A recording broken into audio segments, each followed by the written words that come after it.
তীব্র গরমের মাঝে হঠাৎ রাজধানীতে নেমেছে স্বস্তির বৃষ্টি।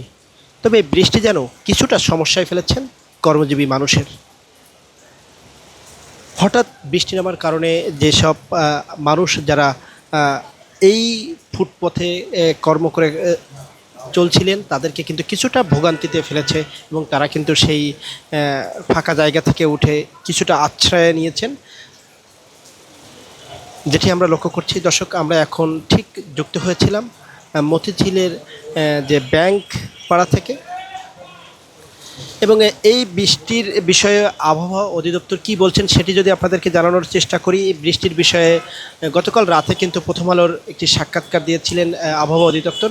সেখানে কিন্তু জানিয়েছেন দেশের প্রায় 18টি অঞ্চলে কিন্তু ভারী বৃষ্টির পাশাপাশি কিছুটা পরিমাণে ঘূর্ণিঝড় তথা বাতাস, থেমে থেমে বাতাস হতে পারে এমনটা কিন্তু জানিয়েছেন, এবং এর পাশাপাশি বজ্রপাত হতে পারে সেটিও কিন্তু সতর্কবার্তা দিয়েছেন। যেটি চট্টগ্রাম এবং ঢাকাসহ ময়মনসিংহ, সিলেট এবং খুলনা এবং রাজশাহী, দেশের বিভিন্ন অঞ্চলে তথা উপকূলীয় অঞ্চলগুলোতে বেশি পরিমাণে সমস্যা হতে পারে, বিশেষ করে বেশি পরিমাণে বৃষ্টি এবং বাতাস বইতে পারে, সেটা কিন্তু জানিয়েছেন আবহাওয়া অধিদপ্তর।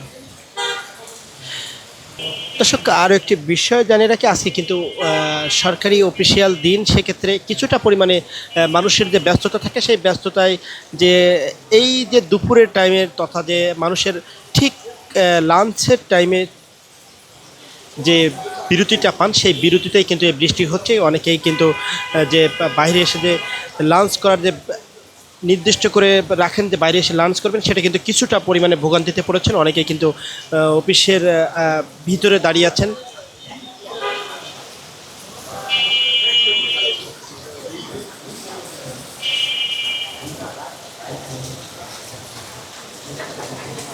যেটি বলছিলাম যে কিছুটা স্বস্তির হলেও কিছুটা অসুবিধার সম্মুখীন হচ্ছেন নগরবাসীরা। দর্শক, এই ছিল রাজধানীর বৃষ্টির সর্বশেষ আপডেট।